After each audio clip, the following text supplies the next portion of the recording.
ऐसे ऋषि जिन्होंने स्वयं भगवान विष्णु की छाती पर मारी थी लात। उसके बाद उन ऋषि का भगवान विष्णु ने क्या किया, चलिए अब करते हैं ज्ञान की बात। वीडियो में आगे बढ़ने से पहले हमारे चैनल को सब्सक्राइब अवश्य करें और बेल आइकन जरूर दबाएं।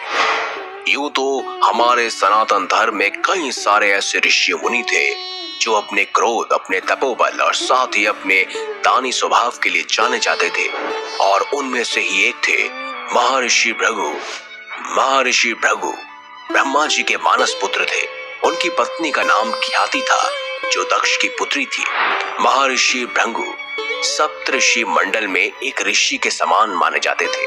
सावन और भाद्रपद में वे भगवान सूर्य के रथ पर सवार रहते थे। एक बार सरस्वती नदी के तट पर ऋषि मुनि एकत्रित होकर एक विषय पर चर्चा कर रहे थे कि ब्रह्मा जी, शिव जी और श्री विष्णु में सबसे बड़े और आखिर श्रेष्ठ कौन से देवता हैं। इसका कोई निष्कर्ष न निकलता देख उन्होंने त्रिदेवों की परीक्षा लेने का निश्चय किया और ब्रह्मा जी के मानस पुत्र महर्षि भृगु को इस कार्य के लिए नियुक्त किया। महर्षि भृगु सर्वप्रथम ब्रह्मा जी के पास गए। उन्होंने ना तो उनको प्रणाम किया और ना ही उनकी स्तुति की। ये देखकर ब्रह्मा जी अत्यंत क्रोधित हो गए। क्रोध की अधिकता से उनका मुख लाल हो गया, लेकिन फिर ये सोचकर कि महर्षि भृगु उनके ही पुत्र हैं, उन्होंने हृदय में उठे क्रोध के आवेग को विवेक बुद्धि में दबा लिया। और फिर महर्षि भृगु को समझ आ ही गया, ब्रह्मा जी ने तो क्रोध किया है, इसीलिए वो श्रेष्ठ नहीं हो सकते। वहां से महर्षि भृगु कैलाश की ओर गए। देवाधिदेव भगवान महादेव ने देखा कि ऋषि भृगु आ रहे हैं, तो वह प्रसन्न होकर अपने आसन से उठे और उनका आलिंगन करने के लिए भुजाएं फैला दी। किंतु उनकी परीक्षा लेने के लिए भृगु मुनि उनका आलिंगन अस्वीकार करते हुए बोले, हे महादेव, आप सदा वेदों और धर्म की मर्यादा का उल्लंघन करते हैं। दुष्टों और पापियों को आप जो वरदान देते हैं, उनसे सृष्टि पर भयंकर संकट आ जाता है, इसीलिए मैं आपका आलिंगन कदापि स्वीकार नहीं करूंगा। उनकी बात सुनकर देवाधिदेव भगवान महादेव रुष्ट हो गए और तिलमिला उठे। उन्होंने जैसे ही अपना त्रिशूल उठाकर उन्हें मारना चाहा, वैसे ही भगवती सती ने बहुत ही अनुनय विनय कर किसी प्रकार से उनका क्रोध शांत कर दिया।